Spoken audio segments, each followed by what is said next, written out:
जय माता दी भक्तों, स्वागत है आपका अपने चैनल पर प्रभु के भजन में। आइए दुर्गा सप्तशती के 7वें अध्याय का श्रवण करते हैं।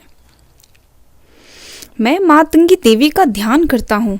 वे रत्नमय सिंहासन पर बैठकर पढ़ते हुए तोते का मधुर शब्द सुन रही है।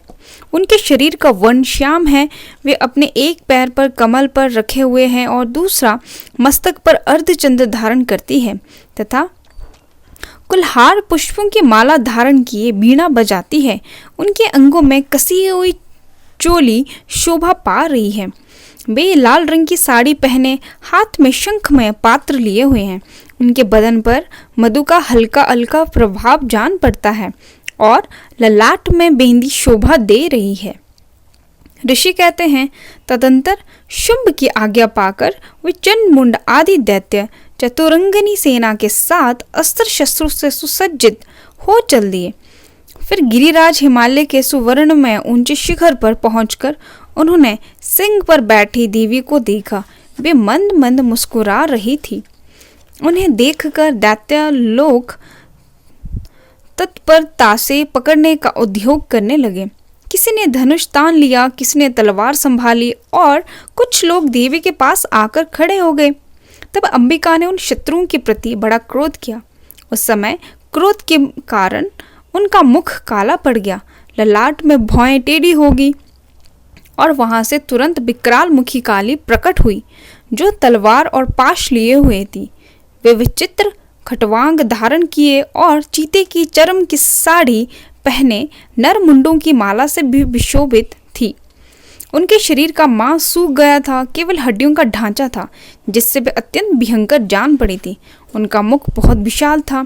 जीभ लपलपाने के कारण वे और भी डरावनी प्रतीत होती थी।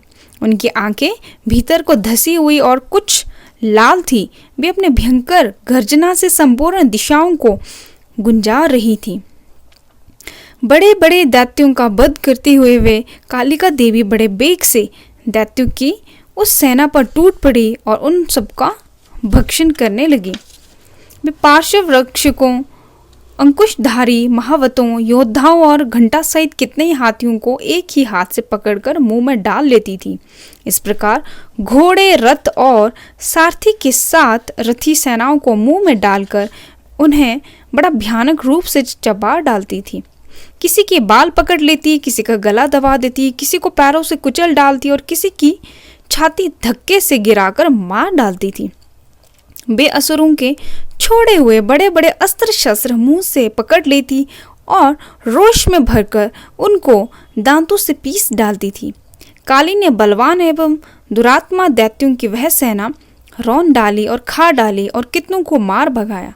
कोई तलवार के घाट उतार गए, कोई घटवांग से पीटे गए और कितने ही असुर दांतों के अग्रभाग से कुचल के मृत्यु को प्राप्त हुए।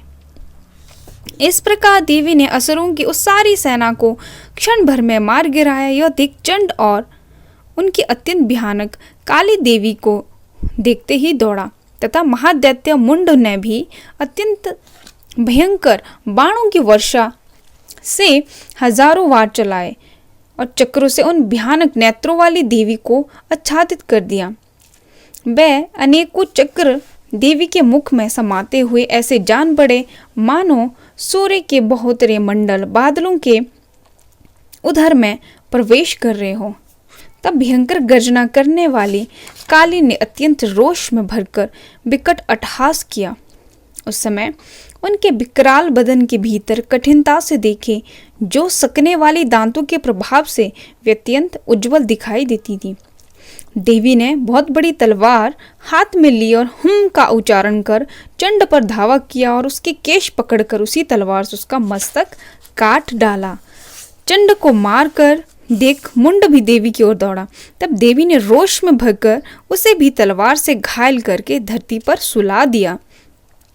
महापराक्रमी चंड और मुंड को मारा गया देख मरने से बची हुई बाकी सेना भय से व्याकुल हो चारों ओर भाग गई। तदंतर काली ने चंड और मुंड का मस्तक हाथ में ले चंडिका के पास जाकर प्रचंड अट्टहास करते हुए कहा, देवी, मैंने चंड और मुंड नामक इन दो महापशुओं को तुम्हें भेंट किया। अब युद्ध यज्ञ में तुम शुंभ और निशुंभ स्वयं ही वध करना। ऋषि कहते हैं, वहां लाए हुए उन चंड मुंड नामक महादैत्य को देखकर कल्याणमयी चंडी ने काली से मधुर वाणी में कहा, देवी, तुम चंड और मुंड को लेकर मेरे पास आई हो, इसीलिए संसार में चामुंडा के नाम से तुम्हारी ख्याति होगी। इस प्रकार श्री मार्कंडेय पुराण में सर्वर्णिक मनवंतर की कथा के अंतर्गत देवी महात्म्य में चंड मुंड वध नामक 7वां अध्याय संपूर्ण हुआ। मैं उम्मीद करती हूँ कि आप सभी को दुर्गा सप्तशती के 7वें अध्याय का श्रवण करने में आनंद प्राप्त हुआ होगा। इसी तरह की डेली दुर्गा सप्तशती की इन वीडियो को श्रवण करने के लिए आप इस चैनल को ज़रूर सब्सक्राइब करें, बेल आइकन को प्रेस कर लें और दोस्तों के साथ ज़रूर शेयर करें। प्लीज़ कृपया करके आप सपोर्ट करें मुझे, और मैं रोज़ आपके लिए इसी तरह डिवोशनल वीडियोस लाती रहूँगी। हरे कृष्णा, जय माता दी।